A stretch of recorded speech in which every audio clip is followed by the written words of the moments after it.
Kok. Oh, Kita di sofa ini lagi ya. YouTube lagi. Kok udah banyak video kita ngomongin duit di YouTube nih, tapi belum ngomongin investasi. Pas dong, investasi itu emang selalu tahap terakhir. Oh iya, boleh. Kok, gue pengen ngegali soal investasi. Langsung nih kita ngobrol investasi. Ya. Nah, kok gue langsung aja ya, Ya, tembak. sikat. Kok, investasi tuh bisa bikin cepet kaya gak sih? Maksudnya game changer gitu. Oke, investasi itu bisa bikin cepet kaya nggak sih? Bisa. Kalau lu sekarang udah start dari minimal modal 1 miliar lah ya. Nggak. Jadi gini. Pesimis ya? Teman-teman nih ya, gue juga pengen kasih tahu nih semuanya ya. Ini realistis ya. Investasi itu tahapan terakhir dari pengelolaan keuangan. Bisa cepet kaya atau enggak tergantung. Kan ada tahap awalnya gitu ya. Tahap apa? Jadi kan harus tahu investasi itu adalah game changer kekayaan kalian jika sudah punya apa? Modal. Investasi itu adalah capital game dan diversification game. Bukan game di mana, oh kita invest apa nih yang returnnya paling gede. Contoh, kita mau investasi setahun nih, orang bisa ngasilin 100%. Hebat banget ya. Kali 2 duitnya. Kali 2. Modalnya 10 juta. 100% dapatnya berapa? 10 juta. Orang kalau modalnya 1 miliar, tidur bangun nggak sengaja 1% aja udah 10 juta. Iya. Kebayang ya? Jadi untuk teman-teman nih sekarang apalagi yang mungkin baru mulai kerja, bisnis segala macam, kuncinya selalu di mana sih? Pertama earning powers. Nih gue selalu ulang ya. Perbanyak sumber income perbesar. Kedua, manage gaya hidup, ya kan? Proteksi segala macam pondasi keuangan. Dapatlah yang kita selalu sebut free money. Dapat duit berapa, keluarnya berapa, ada jeda nih. Ini free money, ini yang akan kita convert jadi modal buat investasi. Makin gede free money-nya, maka investasi akan makin jadi game changer untuk kesempatan kita tambah kaya ke depannya. Oh, gitu. Oke. Berarti fokusnya tuh duluan dapetin free money. Which is dapetin free money itu kita harus nabung ya? Betul. Untuk orang-orang yang bukan punya privilege ya. Misalnya sekarang lu lulus kuliah dikasih papa 1 miliar. Itu beda. Itu langsung invest nggak apa-apa. Tapi kalau lu tipikal orang yang harus cari 1 miliar pertamanya, fokusnya bukan di investasi dulu, fokusnya adalah earning powers-nya dulu sama manage lifestyle. Itu nanti dapat free money, makin banyak kan, makin gede. Nah inilah jadi modal kita investasi. Nah di sini baru game changer. Oke, sambil kita nabung, dapetin free money, boleh nggak sambil investasi kok sebenarnya? Nah ini pertanyaan bagus. Harus. Karena semua keuangan itu habit. Ya, jadi yang penting udah mulai ada free money, gitu ya. Nah ini kita mau bangun habitnya nggak apa-apa. Kan sekarang macam-macam ya, 100.000 aja udah bisa investasi reksadana. Oh. Gitu. I see. Nah, gue pertanyaan simpel ya kok ya. Apakah semua orang itu harus investasi? Atau cuman buat orang yang punya tujuan keuangan aja? Oke. Jadi lo harus ngerti, investasi itu tujuannya apa sih? Tujuannya adalah mendapatkan passive income. Atau kita punya duit, kita taruh di sebuah instrumen, kita nggak perlu standby di sana, uangnya bertambah.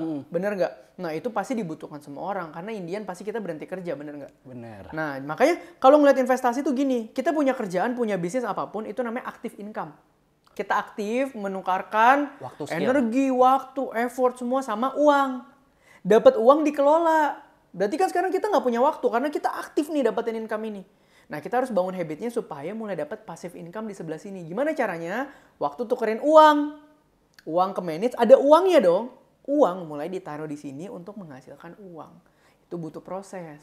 Semakin kita dewasa harapannya ini semakin besar, gapnya pindah ke sini. Jadi aktifnya kita makin berkurang, pasif income-nya kita makin bertambah. Karena Indian orang juga pensiun. Betul, makanya sekarang jangan kita lagi kerja pusingin investasi. Fokus dulu di aktif income-nya. Modal makin gede invest. Gitu. Apalagi di produktif. Ngerti ya? Ini gue jelasin framework-nya dulu supaya orang nggak kayak kok gue udah kerja, iya sekarang gue lagi pusing mau investasi. Investasi kok pusing? Kerja baru pusing. Manage uang baru pusing. Dapet investasi taruh di tempat yang nggak pusing. Oh gitu. Tuh. Karena banyak yang kebalik ya kok ya. Banyak yang kebalik sekarang kayak, aduh gue invest apa biar cepet kaya. Nggak ada. Oke. Kok gue pengen ini dong, sharing dong kok. Lu sendiri invest apa aja sih kok? Oke, gue itu entrepreneur background-nya. Jadi sekarang sebenarnya portfolio investasi gue tuh paling banyak ke mendanai orang, project, jual beli mobil bekas, yang dapat return dari bunga utang.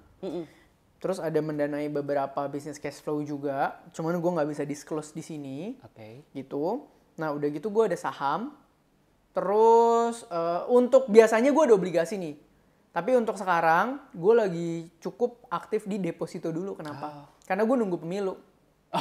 Jadi gue masih meliquidkan duit gue karena nanti kayaknya gue bakal nambah saham lagi di Januari. Deposito, RDPU sama lah ya. Sama. Pokoknya yang sifatnya liquid dulu lah. Oke. Kok lu tadi mention saham. Emang saham Indo lu masih invest kok? Bukan masih, saham Indo selalu gue invest. Cuma beda momentumnya. Tahun ini kan sebenarnya pasar saham menarik baru beberapa minggu ini. Baru mulai bergerak tuh. Itu aja, gue sebenarnya masih ada error-error dikit. Gue sok-sok timing the market tuh kemarin. Gue kayak antar lah Januari dulu. Ternyata udah mulai gerak gitu. Nah, tapi tetap nanti mungkin Januari ya gue akan invest lagi untuk ke depannya. Karena biasanya habis pemilu gerak tuh. I see, Paham. Kok gue kemarin lihat portofolio om gue, dia tuh invest saham US. Menarik banget ya, dia sampai untung 20% kok gitu dalam setahun. 20%. Dia sendiri ya. Gitu, anyway untuk investasi yang benar teman-teman 20% setahun tuh gede ya. Gede banget. Biarpun katanya kecil kalau lu bandingin sama investasi bodong. Tapi buat investasi gede real, ya, 20% per tahun besar. Makanya gue lumayan ke-trigger nih liatnya. Lu sendiri ada invest saham US juga gak sih? Gua baru belakangan ini coba diversifikasi lagi. Kan gue udah bilang ya, 2024 nih gue kayaknya baru mau jadi tahun dimana gue mulai atur portfolio investment lagi dengan lebih agresif. Karena udah mau pemilu udah mau selesai. Momentum lagi ya. Iya. Nah, saham US itu gue kemarin kan sebenarnya belum terlalu ngulik banyak. Jadi gue nggak mau repot. Kemarin gue ada nyoba beli indeksnya S&P 500. Dan mungkin soon gue akan ngetes kripto juga. Biarpun dari kemarin orang-orang udah teriak ya, BTC mah beli hold. Nah, bentar lagi lah mulai. Oke. Diversifikasi. Kan kita di Indo nih kok, emang bisa beli saham US ya? Bisa. Jadi sekarang tuh banyak banget kayak platform-platform yang udah bagus, yang terpercaya buat bantu lu beli saham US. Nah, kalau kebetulan gue tuh pakainya si Peluang. Nih, kalau nggak percaya ya, kemarin gue ada beli. Yang warna biru bukan gue? Iya, nih ya. Kemarin gue ada beli tuh. Nih kelihatan nggak ya? Mana tuh kesini? Tuh, ini ada namanya Peluang. Gue kemarin belum ngetes banyak ya, ini namanya ngetes. Gue baru masukin kayak 25 juta lah uang belajar. Dan memang baru mulai ya? Iya, uang belajar aja. Ngetes gitu. Nanti mungkin kalau lebih cocok gue baru top up. Karena ingat investasi tuh jangka panjang, long term gitu. Oke, ini masukin ke pembahasan topik kita hari ini. Ya. Investasi. Lu boleh nggak jelasin singkat buat ke teman-teman dan buat ke gua, instrumen investasi itu ada apa aja? Simpel deh kok. Oke. Jadi gini teman-teman, kalian harus tahu investasi itu dibaginya dari profil resiko dan kebutuhan sebenarnya. Nah, ada low, ada intermediate, ada yang high risk. Oke. Nah, low-nya dulu deh. Ini buat kalian newbie yang baru mau mulai ya. Kayak gue mau mulai bangun habit investasi tapi gue nggak ada waktu sama sekali. Ya gue nggak berani dong ambil resiko, ntar gue gajian, gue nabung, gue invest malah jadi minus. Di sini boros, di sini nggak boros nih, udah bisa hemat, dapat duit, malah di sini boncos. Kan sama aja ya. Yeah. Nah, ini kalian bisa mulai dari yang fluktuatifnya paling rendah dan resiko paling kecil. Biasa deposito, reksadana pasar uang, RDPU ya kan. Gue mau sebut nih aplikasinya tapi dia belum tap in. Jadi nanti dulu ya. RDPU tuh itu lagi paling rame tuh menurut gue, reksadana pasar uang. Ya itu bisa up to bagus-bagusnya 7% lah. Nah, terus obligasi negara tuh juga sebenarnya very simple, kita utangin negara, dapat kupon per bulan, dapat duit gitu ya, dengan fixed rate kemarin udah up to 6% loh. Ya, kemarin banyak sekarang sih gue denger. Iya. Ada ST lah, apalah. Iya, gitu jadi ya. memang kita udah pisahin, namanya free money. Jadi kita taruh di situ ya nggak ada masalah. Karena kita harusnya udah punya dana darurat dan sebagainya. Nah, naik yang moderate. Moderate tuh biasanya udah masuk ke surat utang korporasi. Ya gampangnya RDPT lah. Reksadana pendapat tetap itu isinya surat utang tuh. Nah, sama reksadana campuran. Jadi campuran tuh sebenarnya lebih high risk sedikit daripada yang pendapatan tetap karena ada sahamnya di dalam, tapi masih masuk moderate lah. Campur ya. Baru yang paling high risk ini yang orang-orang paling suka. Yang kayaknya all in kaya. Saham Indo, saham US, kripto gitu ya. Bisnis. Yang tadi lu juga bisnis. Iya, bisnis. tapi bisnis sebenarnya buat gue gak terlalu high risk karena gue pembisnis. Nah, lu paham. Gue lihat sekejap gue bisa tahu, oh ini orang bacot bisnisnya bahaya nih. Oh ini orang mantep nih bisnisnya legit. Oh ini orang cuman pura-pura bisnis nih. Udah kebaca tuh. Jadi gue udah ngerti gue harus taruh duit di bisnis yang kayak gimana. Baru reksadana saham juga sebenarnya saham ya, makanya high risk. Cuman dibantu manajer investasi dipilihin aja. Gitu. I see. Oke, tadi gue denger lo ada mention reksadana, saham US, kripto. Yang kayak gitu-gitu bisa dibeli di Peluang juga nggak sih kok yang tadi lu share? Oh, kalau si peluang ini lengkap bro. Jadi ini Wealthtech app tapi kayak multi aset loh. Jadi lu mau saham US, lu mau kripto, lu mau reksadana, lu mau emas, itu semua di satu aplikasi gitu. Kayak menuju super apps juga. Nah mungkin nanti kalau buat newbie ya, ini balik lagi nih. Kalian boleh coba peluang karena UI UX-nya tuh smooth banget. Jadi coba lihat gak repot lah. Gue belum. Nih. Gue personally belum download sih kok. Peluang itu bener-bener apa ya? Bener-bener nanti ada screenshotnya lah ya.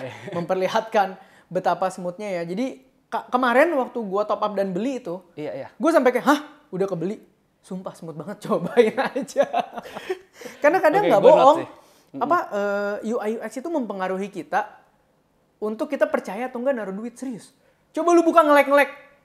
Lu berani nggak? Misalnya lu taruh duit 300 juta, anjir nge-lag, buka buffer. Ngeri banget. Mati, duit gue di mana ntar? Mati lu. Gitu. Apalagi waktu itu gue pernah ya beli saham kok nih, beli saham. Gue kebalik.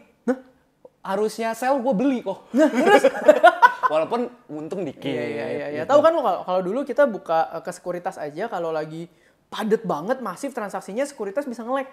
Lu kebayang nggak lu lagi mau trading atau lagi mau jual sesuatu nge-lag, itu kan duit ya, duit tuh sensitif. Makanya UI UX itu bisa ngedukung banget. User experience, betul. Kok selain UI UX, apa sih kok yang maksud gue spesial di peluang ini kok? Oke, ini simple ya. Tadi highlightnya sebenarnya pertama tuh UI UX. Nah terus dia ada fitur signals nih.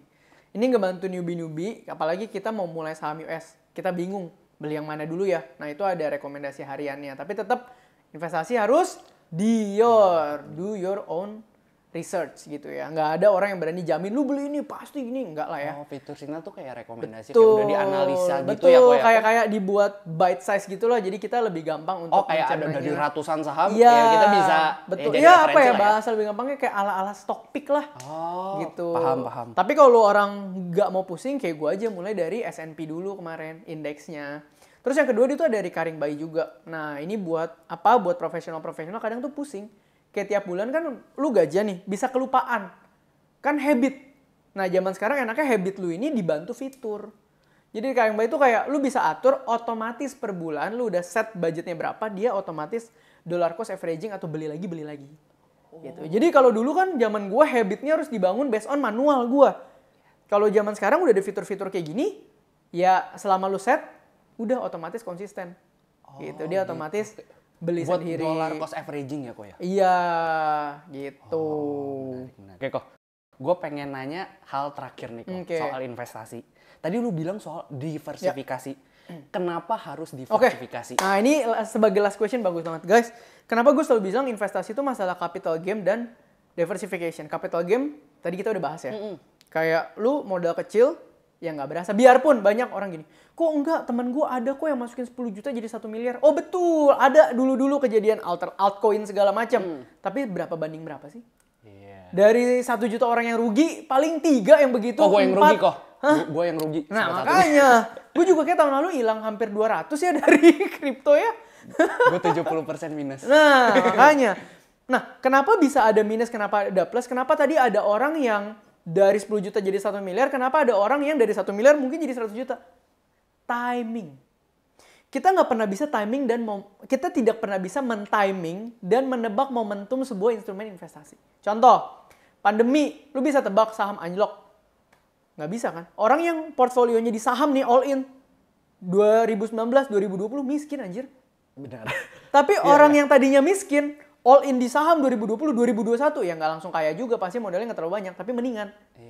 Bener nggak? Benar. Itu cuman frameworknya dari 2019, 2020, 2021. Yang satu bangkrut, yang satu kaya. Bedanya di mana?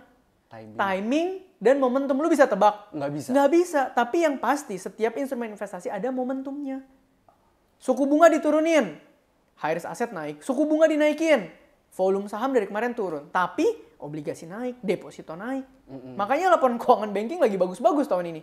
Suku bunga naik terus. Ngerti ya? Jadi lebih baik kalau kita mikir long term, mending kita bagi portfolio kita.